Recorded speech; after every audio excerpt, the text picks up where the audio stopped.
அஸ்ஸலாமு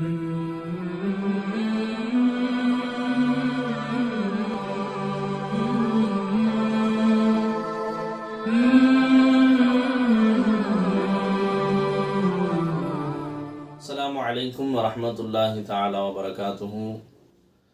அல்ஹம்துலில்லாஹ் நஹ்மதுஹு வ நுஸல்லி அலா ரசூலிஹில் கரீம். அம்மா பஅத். அல்லாஹ் ஜல்ல ஷானுஹு தஆலாவின் மாபெரும் கருணை கிருபை நம்மை எல்லாம் முஸ்லிம்களாக முஃமின்களாக படைத்து முஹம்மதுர் ரசூலுல்லாஹி ஸல்லல்லாஹு அலைஹி வஸல்லம் அவர்களின் அருள்மிக்க உம்மத்தில் ஒருவராக ஆக்கினான். அல்ஹம்துலில்லாஹ் அல்ஹம்துலில்லாஹ். மேலும் அல்லாஹ் ஜல்ல ஷானுஹு தஆலாவையும் இன்னும் அல்லாஹ் யாரையெல்லாம் நேசிக்கும்படி சொன்னானோ அவர்களையும் நேசிக்கும் பாக்கியத்தை தந்த அல்லாஹ்விற்கு அனைத்து புகழும். அல்ஹம்துலில்லாஹ் அல்ஹம்துலில்லாஹ் அல்ஹம்துலில்லாஹ். வாழும் காலமெல்லாம் அல்லாஹ்வையும் ரசூலையும் இறை நேச செல்வர்களையும் நேசித்து வாழும் பாக்கியத்தை அல்லாஹ் தந்தருள் புரிவானாக. ஆமீன்.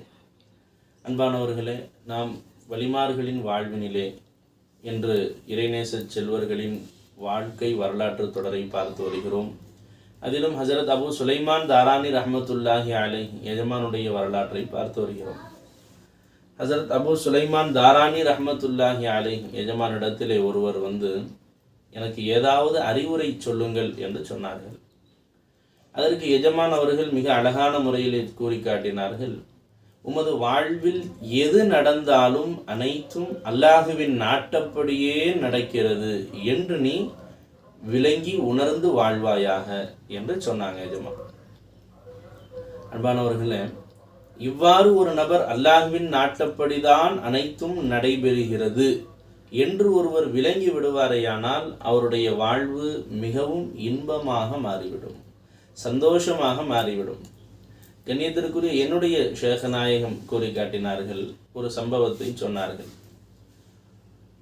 ஒரு சில நபர்கள், ஆலிம் உலமாக்கள் சிலர்கள் சேர்ந்து ஒரு பெரிய மகானிடத்திலே சென்றார்கள். அவர்களிடத்திலே சென்று பார்ப்பதற்காக சென்றார்கள். அப்பொழுது அவர்களிடத்தில் விசாரிக்கும் பொழுது, எவ்வாறு நன்றாக இருக்கிறீர்களா என்று கேட்கும் பொழுது, அல்ஹம்துலில்லாஹ், எல்லாம் என் நாட்டப்படி என் ஆசைப்படி நல்லபடியாக நடைபெறுகிறது, எனக்கு என்ன கவலை, நான் சந்தோஷமாக இருக்கிறேன் என்பதாக எஜமான் சொன்னார்கள். அன்பானவர்களை நன்றாக கவனிக்க வேண்டும். அப்போ அந்த ஆலிம் உலமாக்கள் அவர்கள் சொன்னார்கள், என்ன எஜமானே, அனைத்தும் அல்லாஹ்வின் நாட்டப்படி தானே நடக்கிறது, தாங்கள் மிகப்பெரிய இறைநேச செல்வராக இருக்கிறீர்கள், ஆனால் என்னுடைய நாட்டப்படி நடக்கிறது எல்லாம், எனவே எனக்கு எந்த கவலை இருக்கிறது, நான் சந்தோஷமாக இருக்கிறேன் என்று சொல்லுகிறீர்களே என்று சொன்னாங்க. அப்போ அந்த மகான் அவர்கள் விளக்கம் கூறினார்களாம், அதாவதுமா, இப்போ சூரியன் உதாரணமாக இன்று 6 மணிக்கு சூரியன் உதயமாகும் என்று இருந்தால், இப்போ நான் ஆசைப்படுகிறேன், அல்லாஹ்வுடைய நாட்டம் என்ன, 6 மணிக்கு சூரியன் உதிக்க வேண்டும். எனது ஆசை என்ன, நான் என்ன ஆசைப்படுகிறேன், 6:30க்கு சூரியன் உதிக்க வேண்டும் என்று நான் ஆசைப்படுகிறேன், நான் நாடுகிறேன். என்னதான் நான் அதற்காக முயற்சிகள் செய்தாலும் ஏதாவது சாத்தியமாகுமா? ஒரு காலமும் சாத்தியமாகாது. உலகமே சேர்ந்து மண்டியிட்டு அல்லாஹ்விடத்தில் மன்றாடினாலும் அல்லாஹ்வின் நாட்டம் எதுவோ அதுதான் நடக்கும்.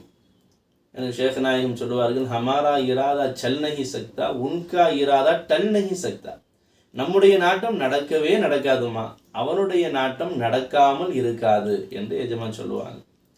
அப்போ எப்படியாக இருந்தாலும் கட்டாயமாக 6 மணிக்குத்தான் சூரியன் உதிக்கும், அதுதான் அல்லாஹ்வினுடைய நாட்டம், அப்படித்தான் நடைபெறும் என்பதை தெள்ளத் தெளிவாக தெரிந்த பிறகு நான் ஏன் 6:30க்கு நடக்க வேண்டும் என்று நான் நினைக்க வேண்டும்?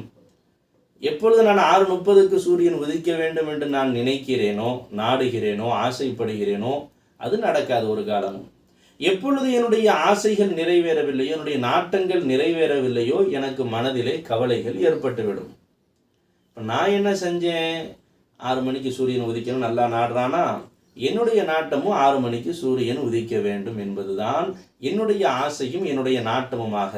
அல்லாஹ் எதை நாடுகிறானோ, அல்லாஹ் எதை விரும்புகிறானோ அதையே என்னுடைய விருப்பமாக, என்னுடைய நாட்டமாக நான் ஆக்கி கொண்டேன். எனவே என் நாட்டத்தின்படி சூரியன் 6 மணிக்கு உதித்தது என்று சொன்னாலும் சரி, அல்லாஹ்வின் நாட்டப்படி 6 மணிக்கு உதித்தது என்று சொன்னாலும் சரி, இரண்டுமே சரிதான். ஏனென்று சொன்னால் அல்லாஹ் தஆலா இப்போ நம்ம உதாரணமாக ஒரு ட்ரெயினோ பஸ்ஸோ ஃப்ளைட்டோ எதுவாக இருந்தாலும் சரி, இந்த ஒரு டைமிங் ஃபிக்ஸட் பண்ணி குறிப்பிட்டு இத்தனை மணிக்கு இந்த பஸ் வரும்ப்பா, இந்த பஸ்ஸிலே நாம் சரியான முறையில் கிளம்பினால் கரெக்டாக இருக்கும்னு சொல்லி கிளம்புறோம். இத்தனை மணிக்கு கிளம்புனா இந்த பஸ்ஸை பிடித்து விடலாம் என்று.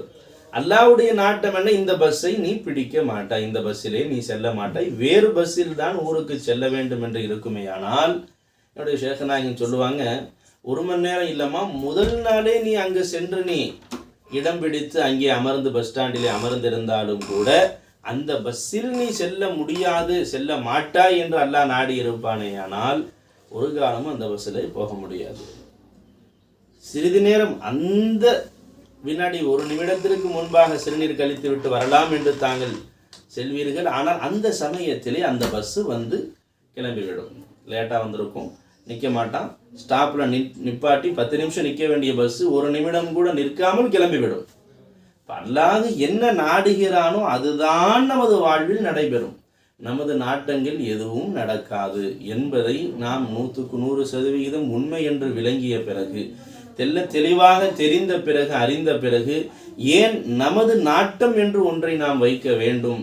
எனவே அனைத்தும், என் வாழ்வில் நடக்கும் அனைத்தும் அல்லாஹ்வின் நாட்டப்படி தான் நடக்கிறது என்று நான் விளங்கிவிட்டேன். எனவே அல்லாஹ்வின் நாட்டத்தையே என்னுடைய நாட்டமாக ஆக்கிவிட்டேன். எனவே எனது வாழ்க்கையில் சந்தோஷம் என்று அந்த மகான் சொன்னார்கள் என்று என்னுடைய ஷேഖനാயகம் சொல்லி காட்டினார்கள்.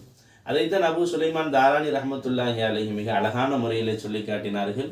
உனது வாழ்வில் எது நடந்தாலும் அதை அல்லாஹ்வின் நாட்டப்படி தான் அந்த காரியம் நடந்தது என்று நீ உணர்ந்து விடுவாயானால் வாழ்க்கையில் சந்தோஷம். அல்லாஹ் ஜல்ல ஷானுஹு தஆலா அவன்தான் ஃபஆலுல் லிமா யுரீத், நாடியதை செய்யக்கூடிய ஆற்றல் படைத்தவனாக அல்லாஹ் ஜல்ல ஷானுஹு தஆலா இருக்கிறான். அன்பானவர்களே, நாம் எல்லாம் முதுத்தர், நம்முடைய தன்மை என்ன அன்பானவர்களே? முதுத்தர், நாட்டமே இல்லாதவர்கள். முரீது, நாடக்கூடியவன் யார்? அல்லாஹ் ஜல்ல ஷானுஹு தஆலா, அவன் மட்டும்தான். அப்போ நாம் ஒன்றும் இல்லை என்று உணர்ந்து அனைத்தும் அல்லாஹ்வின் நாட்டப்படி தான் நடக்கிறது என்று அல்லாஹ்வின் நாட்டத்தை சந்தோஷமாக பொருந்தி நாம் வாழ்வோமேயானால் நமது வாழ்க்கை மிகவும் இன்பகரமாக இருக்கும். அல்லாஹ் ஜல்ல ஷானுஹு தஆலா அவனுடைய நாட்டத்தின்படி தான் அனைத்தும் நடக்கிறது என்று விளங்கி உணர்ந்து பொருந்தி வாழ்வதற்கு அல்லாஹ் தௌஃபீக் செய்வானாக. அல்லாஹ் ஜல்ல ஷானுஹு தஆலா அவனுக்கு பொருத்தமான செயலை செய்வதற்கும் அவனுக்கு பொருத்தமான பேச்சுக்களை பேசுவதற்கும் அல்லாஹு தஆலா அருள் பாக்கியம் தந்தருள் புரிவானாக. ஆமீன். வாஹிரு தஅவானா அல்ஹம்துலில்லாஹி ரப்பில் ஆலமீன். அஸ்ஸலாமு அலைக்கும் வரஹ்மத்துல்லாஹி வபரகாத்துஹு.